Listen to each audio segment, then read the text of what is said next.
একটা অবাক করা হাদিস শোনায়।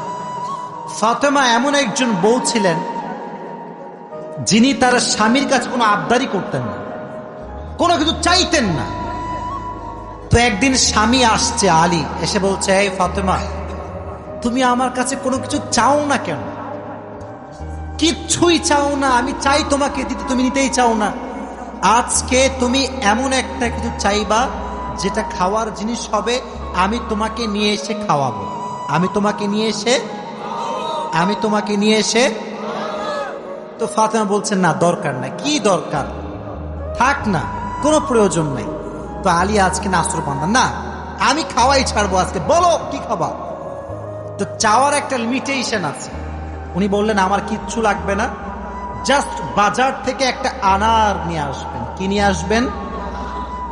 তো আলী রাদিয়াল্লাহু তাআলা আনহু বলছে, ঠিক আছে যাও, আমি যাচ্ছি, তোমার জন্য নিয়ে আসবো একটা আনার। বের হয়েছেন নেওয়ার জন্য। এই মনোযোগ দিয়ে শুনবেন হাদিসটা, খুব মনোযোগ দিয়ে। বাজার থেকে একটা আনার কিনেছেন, কিনে যখন বাসায় ব্যাক করবেন, হঠাৎ করে একজন গরিব মানুষ আসছে, সে বলছে, আলী, আজ 3 দিন যাবত আমার পেটে কোনো খানা নাই, আমি বড় হত দরিদ্র মানুষ, খুবই ক্ষুধার্ত মানুষ, তুমি কি আমাকে কিছু খাওয়াতে পারবা? আলী রাদিয়াল্লাহু তাআলা আনহু এতটা দান করার মেন্টালিটি ছিল, এতটা ভালো মানুষ ছিলেন, বইয়ের কথা ভুলে গিয়েছেন, ওই আনারটাও আল্লাহর রাস্তায় দান করে দিয়েছেন। তো যখন আনার মানে হচ্ছে ডালিম, ডালিম, ডালিম। ও আচ্ছা, না বুঝতে বলা যাবে, কোনো সমস্যা নাই। আনার মানে হচ্ছে নগরে ডালিম আছে না নাই? তোমাদের নগরে একটা বড় বাজার আছে, বাজারটার নাম কি? ওখানে দেখবা রাস্তার বাম পাশে সবগুলো বসে না, ফলের সব দেখবা, অনেক অনেক অনেক আপনার আঙ্গুর রাখা আছে, বেদানা রাখা আছে, আছে না নাই? আপনারা বেদানাও বলেন, ডালিমও বলেন। আচ্ছা, তো উনি দান করে দিয়েছেন। তো যখন দান করে দিয়েছেন, হঠাৎ করে মাথায় আসছে, তো কার জন্য ছিল? ফাতেমার জন্য। বলেন, কার জন্য ছিল? তো মনটা খারাপ যে জীবনে বউ একবার চাইলো, তাও খাওয়াইতে পারলাম না, মানুষকে দিয়ে দিলাম। বাসায় আসছে, মনটা খুবই খারাপ। তো বউয়ের ভালোবাসা কাকে বলে খুব ভালো করে বুঝবেন।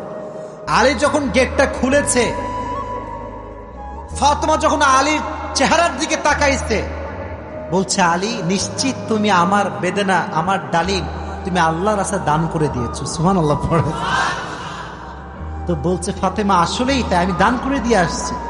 তো বলছে, আলী, তুমি যদি আমার জিনিসকে আল্লাহর রাস্তায় দান করে খুশি হও, আমি ফাতেমা তাতেই খুশি হয়ে গেলাম।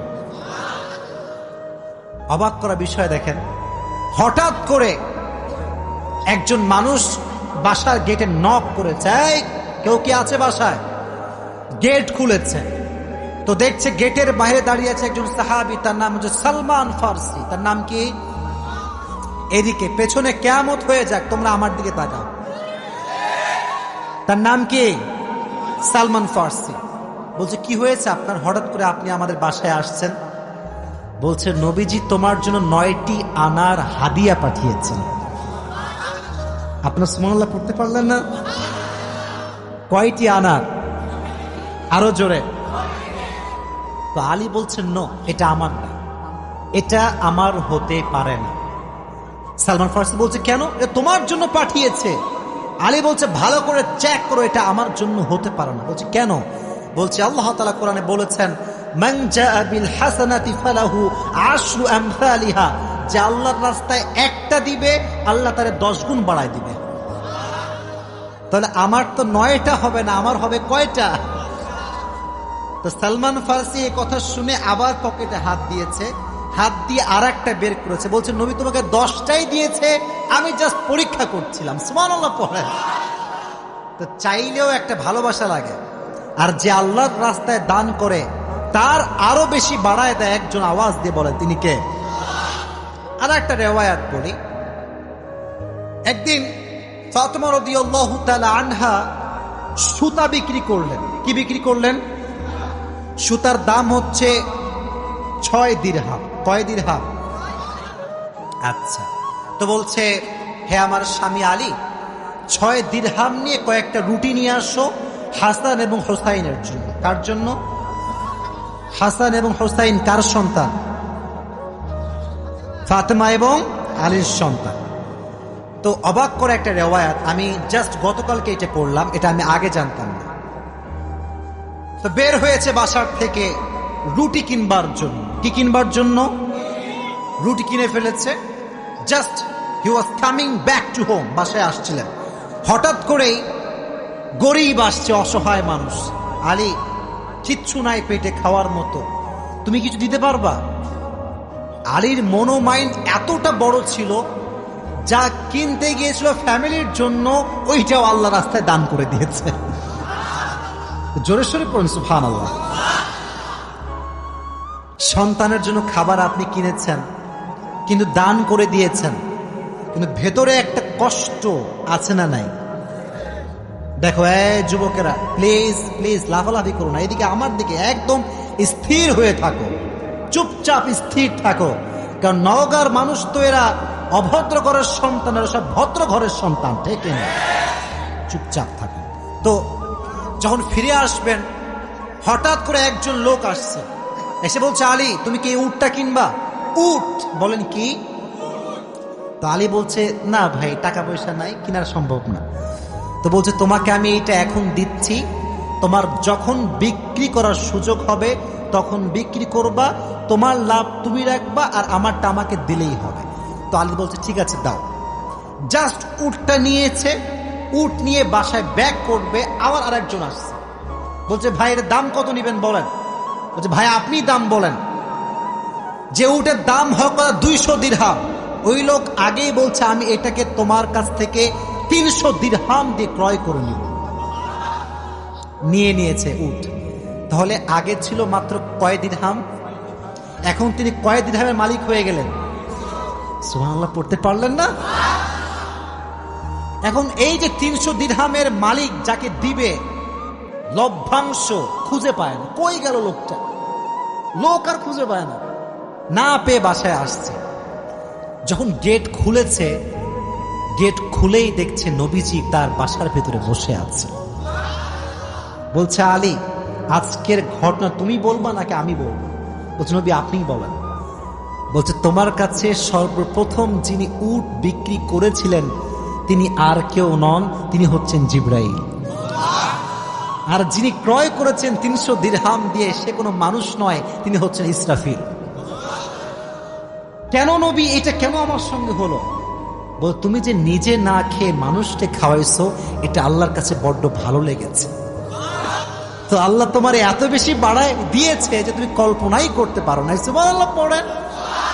তাহলে প্রিয় ভাইয়েরা, আল্লাহর রাস্তায় দান করার জন্য আলী এবং ফাতেমার থেকে শিক্ষা নেওয়ার দরকারটা আছে না নাই?